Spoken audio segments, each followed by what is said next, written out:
1 Coríntios capítulo 11, versículo 23 ao 27, diz assim: porque eu recebi do Senhor o que também vos ensinei, que o Senhor Jesus, na noite em que foi traído, tomou o pão, e tendo dado graças, o partiu e disse: tomai, comei, isto é meu corpo que é partido por vós, fazei isto em memória de mim.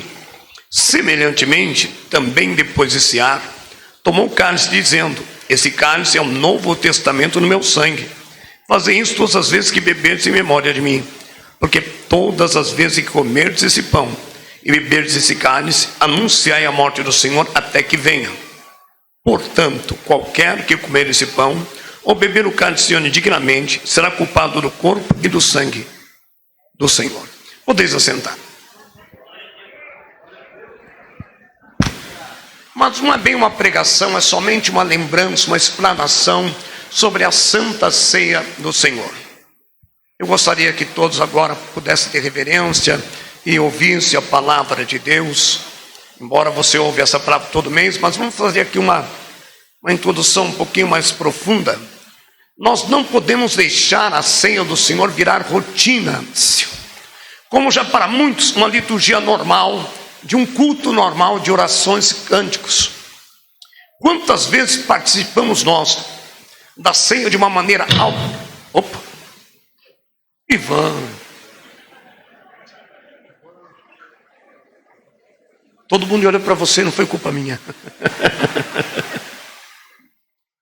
Quantas vezes participamos da ceia de uma maneira automática? Passamos a olhar a ceia do Senhor como somente mais um momento litúrgico de cultos. Alguns chegam, presta atenção, até acreditar que se não participar da ceia do Senhor, eles vão perder uma bênção especial da parte do Senhor. A ceia não, olha, se eu não for, a bênção não, amados. Muitos pensam assim, entendem que devem participar, pelo menos do culto, onde celebra a ceia do Senhor, para que possam pelo menos garantir a bênção do mês. Ledo engano. Comparece pelo menos do culto da Santa Ceia, participam para garantir o mês. E acontece, infelizmente. E não é só na nossa igreja. Tem pessoas que só aparecem na igreja na ceia do Senhor. Não sabe o erro que estão cometendo. Não existe justificativa para esse tipo, amém, de falta de compromisso. Interessante que é justamente no culto de Santa Ceia que se reúne o maior número de pessoas nas igrejas. E eu estou dizendo isso não só referente ao nosso ministério Tabernáculo de Deus. Nós temos falado com pastores, e infelizmente isso acontece em várias denominações. Não deveria ser assim.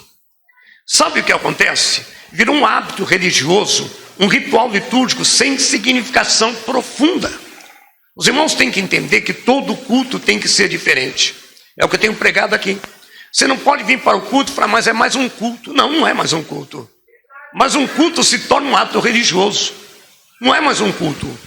Você tem que ter sede. Não, hoje vai ser diferente. Hoje eu quero mais. Hoje eu quero mais. Hoje, Senhor, cada domingo você tem que estar mais sede, sabe? Para ser saciado com a fonte da água viva. Você não pode vir para a igreja e virar um religioso. É o que está acontecendo com os crentes da atualidade. Estamos virando religiosos. Desculpa, sentamos no mesmo banco, muitas vezes cantamos, pode pedir, pede o mesmo hino, é sempre o mesmo hino, sempre a mesma coisa, está virando o arroz e feijão. Deus se alegra de forma alguma. Deus recebe pela sua infinita misericórdia, mas a atuação do Espírito Santo não é tão grande. Isso está acontecendo porque nós viramos disso um hábito religioso, um ritual litúrgico sem significação profunda. Então, amado, cada culto tem que ser um culto que você tem que ter busca. Eu quero só fazer aqui uma inserção. Vocês lembram do que eu falei sobre Moisés? Olha o que Moisés, Deus, olha a ousadia. Deus falava no monte, fumegava o monte. E todos falavam, olha, ninguém chega aos pés daquele monte, ou come, porque qualquer homem que tocar naquele monte morre, qualquer animal morre. Moisés apacentava as ovelhas de Jetro, seu sogro. Quando ele viu o monte fumegando, ele disse, olha, eu preciso lá ver. Disseram, não, nenhum homem que foi lá permaneceu vivo. Mas Moisés tinha o quê? Ousadia. Ousadia não é falta de respeito. Ousadia é coragem. Não é falta de respeito para com Deus. Está faltando ousadia para o crente. O crente entra no culto, ele canta, ele adora, mas não tem ousadia. Pai, eu quero mais. Eu quero batismo com o Espírito Santo. Eu quero dom de visão. Eu quero unção. Eu quero graça. O crente senta e sai do mesmo jeito. E desculpa, às vezes perdão. Só não sai pior porque a graça de Deus é presente. Moisés, amados, veja bem, viu Deus falando no meio da sarça ardente. Ele viu, Deus falou com ele face a face. Moisés viu as pragas do Egito, viu os rios e as fontes do Egito virar sangue. Moisés viu todas as pragas, falava face a face com Deus. Moisés viu o mar vermelho se abrir. Era um homem que Deus falava: eu falo contigo face a face. Era para Moisés estar satisfeitíssimo se fosse um crente de hoje. Sabe o que Moisés disse? Eu quero mais. Deus podia falar: não, Moisés, você viu muito mais do que qualquer homem. Você viu a minha face a face, falo contigo boca a boca. Você viu a sarça ardente, você viu o mar, você viu as pestes. Eu quero mais, eu quero ver a tua face. Mas Moisés, homem nenhum, viu a minha face e ficou vivo. Porque o homem é pecador, mas mesmo assim eu quero ousadia, vontade de mais profundo. Por fim insistiu de tal maneira que Deus disse: tá bom, eu vou pastar de costa, se esconda atrás da penha que eu vou te proteger com a minha mão. É isso que está faltando na igreja: ousadia, vontade. Tem muita gente que vem para a igreja, desculpa, por um ato de compromisso.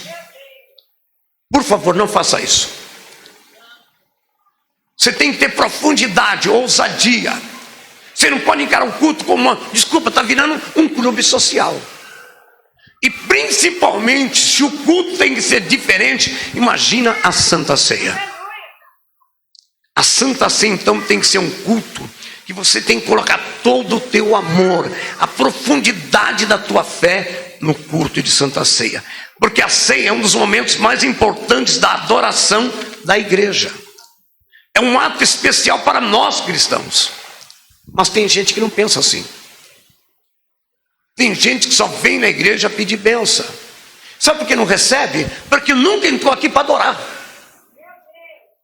Só pede, e depois desanima, porque nunca foi adorador, só foi pedinte. Eu sei que todos nós somos carentes de uma bênção, uma vitória, de uma necessidade, mas põe na tua mente, independente do que você está passando, Deus te deu fôlego de vida. Então é um culto especial para nós cristãos.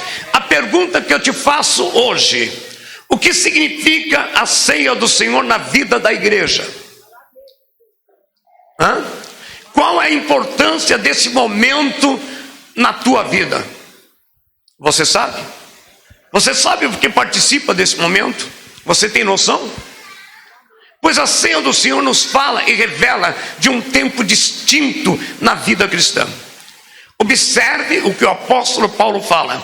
Podemos aqui entender em 3 fases. A primeira fase: a ceia do Senhor é a lembrança de quanto Ele nos amou.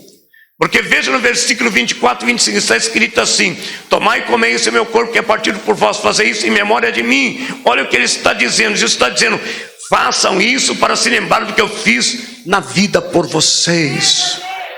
Se lembre daquilo que eu fiz por vocês. Aleluia. E o que é que Ele fez por mim, por você?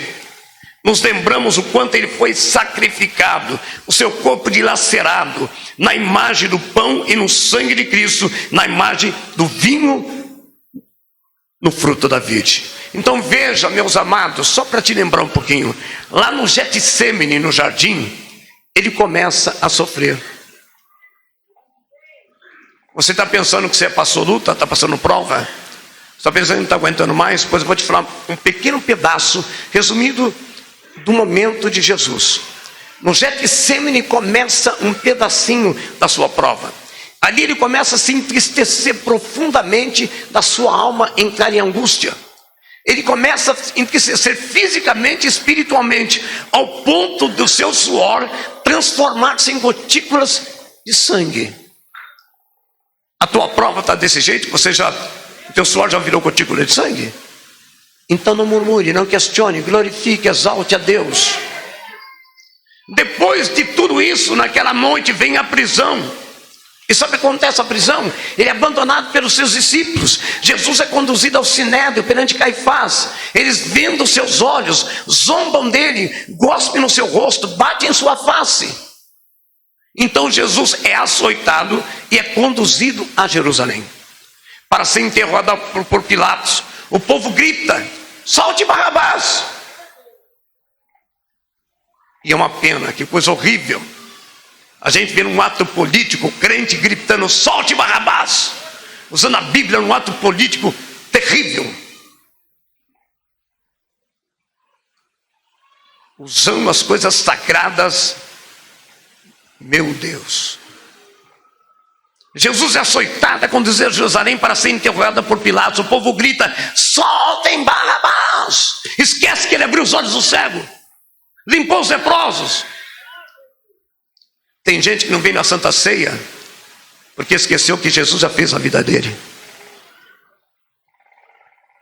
E ali, irmãos, para ser interrogado por Pilatos, Jesus novamente é açoitado. E no açoitamento romano agora, a vítima está despida, presa a uma coluna, mãos atadas. Os instrumentos de tortura dos romanos, eles tinham uma tira de couro, onde nas pontas tinha preso pedaços de ferro e ossos. Quando batia, rasgava e entrava dentro da carne. Você está sofrendo? Dá para sentir um pouco dessa dor?